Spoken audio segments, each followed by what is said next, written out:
नमस्कार, मैं हूं नौशाद आलम और आप देख रहे हैं city bulletin news. Bulletin news में आप सभी दर्शकों का करता हूं स्वागत।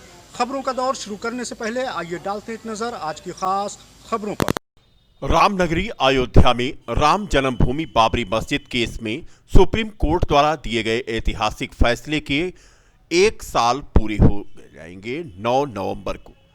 9 नवंबर 2019 को चीफ जस्टिस की अध्यक्षता वाली 5 सदस्यीय विशेष पीठ ने अपना फैसला राम मंदिर के पक्ष में सुनाया था। फैसले की वर्षगांठ पर अयोध्या में किसी प्रकार के आयोजन की अनुमति नहीं दी गई है। डीआईजी एसएसपी दीपक कुमार ने आज कहा कि कोविड प्रोटोकॉल के कारण बिना अनुमति के किसी भी संगठन या व्यक्ति ने अगर कोई कार्यक्रम आयोजित किया तो सख्त कार्रवाई की जाएगी। शांति व्यवस्था बहाल रखने में सभी का उन्होंने सहयोग मांगा है। गत वर्ष 9 नवंबर के दिन माननीय सुप्रीम कोर्ट का आदेश अयोध्या जी के राम मंदिर के संदर्भ में आया था।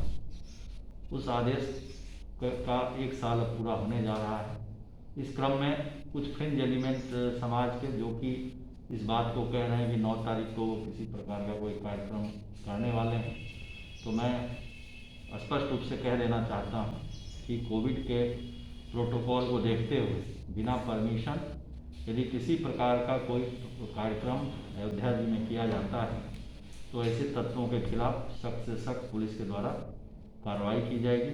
मैंने अलग अलग समूहों से इस संबंध में वार्ता भी की है और लगभग सभी समूह ने इस बात को माना है कि किसी प्रकार का कोई प्रोग्राम यहाँ पर नहीं होगा। लेकिन फिर भी यदि किसी के द्वारा कोई प्रोग्राम यदि किया जाता है जो कि बिना परमिशन के किया जाएगा, जिसमें कोविड प्रोटोकॉल का पालन नहीं किया जाएगा, तो ऐसे तत्वों पर सख्त से सख्त कार्रवाई पुलिस के द्वारा विहित आईपीसी के प्रावधानों के अंतर्गत की जाएगी। उत्तर प्रदेश की बिगड़ती कानून व्यवस्था पर प्रगतिशील समाजवादी पार्टी के राष्ट्रीय अध्यक्ष शिवपाल यादव ने प्रदेश सरकार पर जमकर निशाना साधते हुए आज कहा कि प्रदेश में कानून व्यवस्था ध्वस्त है, महिलाओं के साथ अत्याचार हो रहे हैं और उसकी रिपोर्ट भी अधिकारी नहीं लिख रहे हैं। प्रगतिशील समाजवादी पार्टी के राष्ट्रीय अध्यक्ष श्री यादव अयोध्या पहुंचे, जहां कार्यकर्ताओं ने उनका स्वागत किया। इस दौरान उन्होंने उत्तर प्रदेश सरकार को जमकर खरी खोटी सुनाई और कहा कि आज प्रदेश में कानून व्यवस्था बिल्कुल ध्वस्त हो चुकी है। आज प्रदेश में घटनाएं लगातार बढ़ती जा रही हैं। महिलाओं व बेटियों के साथ रेप जैसी घटनाएं बढ़ी हैं, हत्याएं भी हो रही हैं और जहां पर रिपोर्ट लिखाने की कोशिश करते हैं वहां बिना रिश्वत के पैसे दिए बिना रिपोर्ट नहीं लिखी जाती। भ्रष्टाचार चरम सीमा पर है। देखिए, हमारा पूरी तरह से संगठन तैयार हो गया है 75 जिलों में, और अब हमारा प्रयास है कि जितने भी समाजवादी और जितने भी उपेक्षित लोग हैं सब एक हो जाएंगे। हमारा प्रयास 1 साल से चल रहा था। अब हमने तय किया है कि अलायंस करेंगे, गठबंधन। प्रगतिशील समाजवादी पार्टी हमारी रहेगी, चुनाव चिन्ह हमारा जावी रहेगा और अलायंस करके भारतीय जनता पार्टी को देश और प्रदेश से हटाया जाए। पहले प्रदेश, उत्तर प्रदेश से, फिर आगे चल कर के दिल्ली से भी हटा दिया जाए। उत्तर प्रदेश का कानून व्यवस्था बिल्कुल ध्वस्त है। देखिए, घटनाएं लगातार बढ़ती चली जा रही हैं। रेप जैसी घटनाएं बढ़ी हैं महिलाओं पर, बेटियों पर। भारतीय जनता पार्टी की सरकार को प्रदेश और केंद्र से उखाड़ने के लिए उनकी पार्टी अलायंस करेगी। उन्होंने कहा कि उनकी पार्टी का संगठन तैयार है और चुनाव में वह अलायंस करके ही मैदान में उतरेंगे। कमरतोड़ मेहनत के बाद भी जब हरी भरी फसलों में निकलने वाली बाली में दाने ना हो तो किसान बेचारा बेमौत मर सा जाता है। खरीफ की फसल तो वैसे भी किसानों के लिए कड़ी मेहनत वाली होती है। पूरा मामला बीकापुर क्षेत्र से है। पायनियर कंपनी ने धान बीज के नाम पर इस बार किसानों को ऐसा बीज वितरित किया जिसके दाम तो भरपूर थे मगर फसल का परिणाम शून्य निकला। कंपनी की इस कारस्तानी के चलते किसान ठगासा है। बीकापुर के सोनबरसा मुसलमीन गांव के काश्तकार राजकुमार पांडे ने पायनियर 27P63 ब्रांड का रोपण करीब 6 बीघे में किया था, मगर उनकी फसल जब पकने की बारी आई तो फसल 5% में ही डैमेज हो गई। यह आंकड़ा खुद पायनियर कंपनी के सर्वेयर द्वारा दर्शाया गया। अब किसान राजकुमार पांडे की ना तो कोई सुनवाई हो रही है और ना ही कंपनी कोई भार उठाने को तैयार है। थक हार कर राजकुमार पांडे उपभोक्ता फोरम जाने की तैयारी कर रहे हैं। हमने पायनियर कंपनी का धान का बीज जो है लिया था 6 बीघे के लिए। 6 बीघे धान के बीज में उसकी रोपाई करने के बाद में कोई प्रोडक्शन नहीं हुआ, जिसके संबंध में टोल फ्री पे पायनियर की शिकायत की गई। उनका सर्वेयर आया, सर्वे किया और 95% डैमेज की रिपोर्ट दी, लेकिन अभी तक हमें उसका कोई रिस्पांस नहीं मिला है। हम चाहते हैं कि पायनियर कंपनी के खिलाफ कड़ी से कड़ी कार्रवाई हो। इसके लिए हम उपभोक्ता फोरम में भी जाने के लिए तैयार हैं। जिले की पूरा कलंदर पुलिस ने भदरसा कस्बे में एक महिला को नशीला पदार्थ खिलाकर बलात्कार करने वाले युवक को गिरफ्तार कर लिया गया है। गिरफ्तार युवक राहुल को 14 दिन की न्यायिक हिरासत में जेल भेज दिया है अदालत ने। बता दें कि कल राहुल, जो कि महिला का ड्राइवर था, उसने नशीला पदार्थ खिलाकर उसके साथ दुराचार करने का प्रयास किया था। आप करमचंद हिमासी भदरसा थाना पुरारा के अंदर क्षेत्र के रहने वाले हैं। दोनों लोग ऑर्केस्ट्रा के कार्यों का संचालन करते थे। इनके साथ इनका ड्राइवर राहुल हितैषी भदरसा का रहने वाला है। इनकी पत्नी चंदा को ले आता और ले जाता था।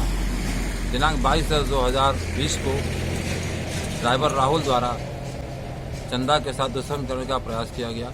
इस संबंध में चंदा द्वारा थाना पूरा कलंदर में एक तहरीर प्रेषित की गई, जिसमें दुष्कर्म का मुकदमा पंजीकृत कर लिया गया है। अभियुक्त को गिरफ्तार कर विधिक कार्रवाई की जा रही है। कहावत है, चोर चोरी से जाए लेकिन हेराफेरी से न जाए। जी हां, कुछ ऐसा ही वाकया बीकापुर कस्बे में स्थित सक्षम मोबाइल शॉप पर बीते शुक्रवार को उस समय हुआ जब ग्राहक बनकर आए एक उचक्के ने दुकानदार से नजर बचाकर दुकान पर हाथ साफ कर दिया। जब तक दुकानदार को गायब किए हुए सामान के बारे में जानकारी होती, तब तक चोर 9-2-11 हो चुका था। आक्रोशित दुकानदार ने जब दुकान में लगे सीसीटीवी फुटेज को खंगाला तो पूरा मामला सामने आ गया। आप स्क्रीन पर देख सकते हैं कि किस तरह से दुकानदार के कुछ क्षण बाहर जाने के दौरान ग्राहक बने उचक्के ने काउंटर से कीमती बैटरी पर हाथ साफ कर दिया। मामले की शिकायत जब बीकापुर कोतवाली में हुई तो हरकत में आई स्थानीय पुलिस ने बगल के ही गांव के निवासी एक युवक को धर दबोचा। हालांकि पुलिस ने हिरासत में लिए युवक से पूछताछ के बाद क्या किया, इस विषय में कोई सटीक जानकारी तो नहीं मिल पाई, मगर इसी तरीके से आए दिन दुकानों में बेखौफ चोर अपने काम को अंजाम दे रहे हैं। तस्वीरों में आप देख सकते हैं कि ये चोर किस तरह से दुकानदार के बाहर जाते ही सामान को साफ करने की फिराक में है। इत्मीनान के साथ वो इधर उधर देख रहा है और जैसे ही उसके हाथ मौका लगा, उसने तस्वीरों में आप देखिए कि सामान पर किस तरह से उसने हाथ साफ किया और उसे जेब में रखा और 9-2-11 हो गया। फिलहाल सीसीटीवी कैमरे का ही यह कमाल है कि इस चोर का पता चल पाया। इत्मीनान के साथ वह खड़ा दुकानदार के आने का इंतजार कर रहा है। तस्वीरें सीसीटीवी कैमरे की आप तस्वीरों में देख सकते हैं। फिलहाल ये चोर पकड़ा गया है और पुलिस के हवाले इसे दुकानदार ने कर दिया है। कभी राम मंदिर निर्माण के लिए तो कभी भारत को हिंदू राष्ट्र घोषित करने के लिए आमरण अनशन करने वाले तपस्वी छावनी के महंत परमहंस दास ने देश में पत्रकारों की सुरक्षा के लिए आवाज उठाई है। अयोध्या में तपस्वी छावनी आश्रम पर उन्होंने राष्ट्र रक्षा पत्रकार रक्षा महायज्ञ किया और कहा कि जहां पर कांग्रेस समर्थित सरकार है, वहां पर पत्रकारों का पाकिस्तान और आतंकवादियों के इशारे पर उत्पीड़न हो रहा है और उनके साथ हिंसक घटनाएं हो रही हैं। महंत परमहंस दास ने मांग किया कि पत्रकारों को सुरक्षा दी जाए और केंद्र सरकार उनकी वित्तीय सहायता करे। पत्रकार रक्षा महायज्ञ का आयोजन अयोध्या की सबसे पुरानी छावनी जो संतों की श्री तपस्वी जी की छावनी में प्रायोजित किया गया, क्योंकि राष्ट्र रक्षा पत्रकारों की रक्षा से ही संभव है।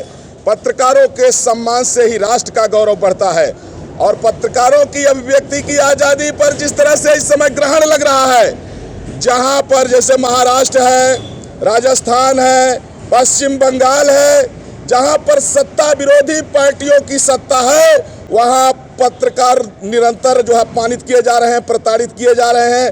मुंबई में जिस तरह से निरंतर पत्रकारों के ऊपर जो है तो अमानवीय व्यवहार, अनलीगल तरीके से जिस तरह से अर्णव गोस्वामी रिपब्लिक भारत के चीफ एडिटर अर्णव गोस्वामी की गिरफ्तारी के विरोध में आज बीकापुर तहसील प्रांगण में उत्तर प्रदेश ग्रामीण पत्रकार एसोसिएशन की बीकापुर की तहसील इकाई की आपात बैठक महाराष्ट्र सरकार के विरुद्ध निंदा प्रस्ताव पारित करते हुए राष्ट्रपति को संबोधित एक ज्ञापन उप जिलाधिकारी बीकापुर के माध्यम से सौंपा गया। बैठक की अध्यक्षता करते हुए डॉक्टर दिनेश तिवारी ने महाराष्ट्र सरकार द्वारा वरिष्ठ पत्रकार के साथ किए गए तानाशाहपूर्ण रवैये पर कड़ी आपत्ति व्यक्त की।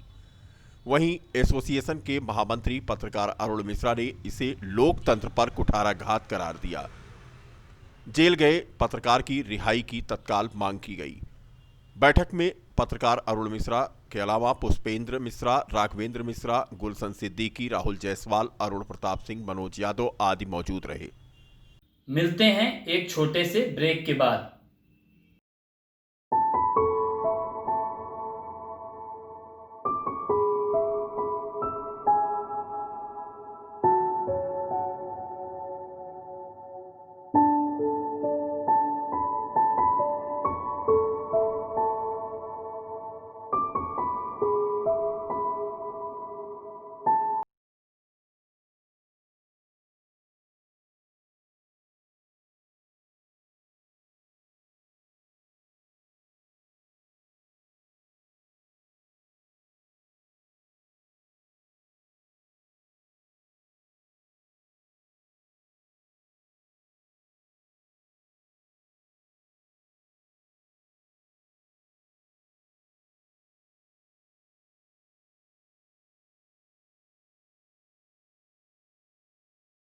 शहर के लालबाग विद्युत केंद्र पर विद्युत उपभोक्ता सहायता शिविर लगाया गया और 40 उपभोक्ताओं की समस्याएं यहां पर दूर की गईं। विद्युत उपभोक्ताओं की समस्याओं को देखते हुए शासन द्वारा प्रथम व तृतीय शनिवार व रविवार को पावर कारपोरेशन निगम के निर्देश के क्रम में जनपद अयोध्या में विद्युत उपकेंद्रों पर उपभोक्ता शिविर लगाए गए। पंकज तिवारी उपखंड अधिकारी फेसू व अवर अभियंता लालबाग प्रवीण त्रिपाठी ने यहां पर उपभोक्ताओं की समस्या सुनी। मेन मोटिव तो इसका ये है कि जो भी हमारे सम्मानित उपभोक्ता हैं उनको जो भी छोटी छोटी समस्याओं को लेके ऑफिस दर ऑफिस भटकना पड़ता था, ये हम नहीं चाहते हैं कि उपभोक्ता हमारे भटके और हम अपने सभी उपकेंद्रों पर जितने भी हमारे डिवीज़न में जितने भी उपकेंद्र हैं, पूरे ज़िले में जितने उपकेंद्र या यूँ कहिए उत्तर प्रदेश में जितने भी उपकेंद्र हैं, वहाँ प्रथम और तृतीय शनिवार और रविवार के दिन विद्युत समाधान शिविर का आयोजन किया जाएगा। जो भी आपकी बिल से समस्या है, जो भी आपकी मीटर से समस्या है या जो भी विद्युत संबंधी जितनी भी शिकायतें हैं, उसका निस्तारण तत्काल किया जा रहा है। तत्काल मतलब तत्काल हो रहा है, कोई लेट लतीफ़ नहीं, तुरंत किया जाएगा। अगर कोई ऐसी समस्या है जिसमें टाइम लगता है तो विदिन टाइम लिमिट 1 हफ्ते 10 दिन 5 दिन के अंदर ही उसका निस्तारण कर दिया जाता है। छूट भी दी जा रही है क्या? नहीं, छूट का कोई प्राविधान नहीं है अभी तक। अगर वो कोई सरकार के द्वारा आएगी तो ज़रूर दिया जाएगा। अभी छूट का कोई प्राविधान नहीं है। निर्देश में किया जा रहा है? ये हमारे अपर मुख्य सचिव एनर्जी जो है श्री अरविंद कुमार जी, उनके निर्देशन में किया जा रहा है। माननीय ऊर्जा मंत्री जी और माननीय मुख्यमंत्री जी के निर्देशानुसार ही ये कार्यक्रम स्टार्ट किया गया है। कहाँ पर आज बैठे हैं आप? कितने मामले आए हैं? ये अभी तक हमारे पास 35 मामले आए हैं, जिसमें लगभग सभी का निस्तारण कर दिया गया है। 1-2 मामले बचे हैं जिनका निस्तारण तुरंत किया जा रहा है। अभी ये लालबाग है, लालबाग सब स्टेशन अयोध्या। आपके साथ पुलिस कौन है साथ में? हमारे साथ यहाँ पे जो यहाँ के संबंधित बिलिंग क्लर्क हैं अरविंद कुमार जी और अभियंता यहाँ के प्रवीण त्रिपाठी जी और जितने भी स्टाफ हैं सभी यहाँ के हैं। अपने माध्यम से यहाँ की जनता को क्या करना चाहेंगे आप? हमारा बस एक ही अपील है कि आपका जो भी बिल है उसको समय से जमा करें। जो भी असुविधा आपको होती है, हमें पता है कि लाइन काटने जाते हैं तो उससे आपको असुविधा होती है। हम नहीं चाहते हैं कि हमारा कोई आदमी के यहाँ कोई तगादा जाए। आप खुद साथ समय पैसा जमा करें, जिससे आपको भी परेशानी ना हो और हमको भी परेशानी ना हो। आपके बिल जमा करने के से एक तो बिजली का रेट कम होगा, दूसरा जो भी हमारे भाइयों को बिजली नहीं मिल पा रही है उनको और बिजली मिलेगी। अगर आप पैसा जमा होगा तो बिजली खरीदारी ज़्यादा होगी और ज़्यादा टाइम बिजली दिया जाएगा। दीपोत्सव के लिए सूचना विभाग ने मीडिया एडवाइजरी जारी की है। कार्यक्रम कवरेज के लिए अयोध्या जिला प्रशासन से प्रवेश कार्ड लेना होगा। प्रवेश पास के साथ मीडिया संस्थान का आई कार्ड या रखना होगा या कोई अन्य पहचान पत्र। लखनऊ से अयोध्या के लिए आने वाले पत्रकारों को पर्यटन भवन लखनऊ से 2 बसें मिलेंगी और पत्रकारों को मास्क लगाना अनिवार्य होगा। इलेक्ट्रॉनिक मीडिया की ओबी बैन लगाई जाएगी। सरजू के पुराने पुल पर रामकथा संग्रहालय में मीडिया कंट्रोल रूम बनेगा और मीडिया कंट्रोल रूम में खाने पीने से लेकर इंटरनेट की व्यवस्था प्रशासन उपलब्ध कराएगा। सरजू आरती की कवरेज के लिए सरजू में 20 नाव लगाई जाएंगी और प्रत्येक नाव में अधिकतम 1 टीम रहेगी। इसमें एक फोटोग्राफर और एक वीडियोग्राफर अपनी कवरेज कर पाएंगे। जिला प्रशासन द्वारा नियत स्थान पर ही पत्रकारों को रहना होगा और जरूरत पड़ने पर जिला प्रशासन उनका कोविड टेस्ट भी कराएगा। अयोध्या नेशनल हाईवे 28 पर लखनऊ से अयोध्या की तरफ आ रही एक कार अचानक हाईवे पर धू-धू करके चलने लगी। कार सवार ड्राइवर और मालिक ने किसी तरह से कार से कूदकर अपनी जान बचाई। मामला कैंट के कोट सराय के पास का है, जहां लखनऊ की तरफ से अयोध्या आ रही एक कार बीच हाईवे पर आग लग जाने की वजह से तेजी से चलने लगी। कार में 2 लोग सवार थे, ड्राइवर और मालिक दोनों ही कार से बाहर निकल आए। मौके पर राहगीरों और दुकानदारों ने पुलिस को सूचना दी। फायर ब्रिगेड ने पहुंचकर मौके पर आग पर काबू पाया। आग कार में कैसे लगी इसके कारण का पता नहीं चल पाया, लेकिन एक बड़ा हादसा होते होते यहां पर बच गया। मर्यादा पुरुषोत्तम भगवान राम की पावन नगरी अयोध्या में दीपोत्सव कार्यक्रम को लेकर तैयारियां जोर शोर से चल रही हैं। 11 सजीव झांकियों का निर्माण कार्य अयोध्या के साकेत महाविद्यालय परिसर में हो रहा है। कार्यक्रम में संस्कृत विभाग के सौजन्य से प्रसिद्ध कलाकार मनीष कुमार और उनकी टीम भगवान राम के जीवन से जुड़ी घटनाओं का सजीव मंचन खुले ट्रक पर करेंगे। शोभा यात्रा और सजीव झांकियों का होगा कार्यक्रम मंडलायुक्त और जिलाधिकारी के निर्देश पर आयोजित किया जा रहा है। साकेत महाविद्यालय में सूचना एवं संस्कृति विभाग के समन्वय से झांकियां तैयार की जा रही हैं, जिसका निर्माण प्रदर्शनी तैयार करने वाले मनीष और उनके सहयोगी कर रहे हैं। वे पहले भी ऐसी भव्य झांकी यहां पर बना चुके हैं। झांकियाँ जो है हमारी वो विगत 3 वर्षों के बाद अब की 4था वर्ष भी है हमारा। हम लगातार जो है राम शोभा यात्रा करते चले आ रहे हैं। 11 प्रसंग हैं श्री राम जी के ऊपर, जिसमें पुत्तेष्टि यज्ञ से लेके उनके बालकांड, उनका गुरुकुल शिक्षा, अहिल्या उद्धार, केवट प्रसंग, इस तरह की जो है 11 प्रसंग निकाले जाएंगे। जो आखिरी हमारी होगी वो होगी राम दरबार, जिसमें राम जी का और उनके अयोध्या आगमन पे जो दरबार राज्याभिषेक हुआ था उस तरह की पूरी एक भव्य झांकी निकलेगी लास्ट आखिरी वाली हमारी। आज के लिए बस इतना ही। कल फिर मिलेंगे इसी समय इसी चैनल पर। तब तक के लिए नमस्कार।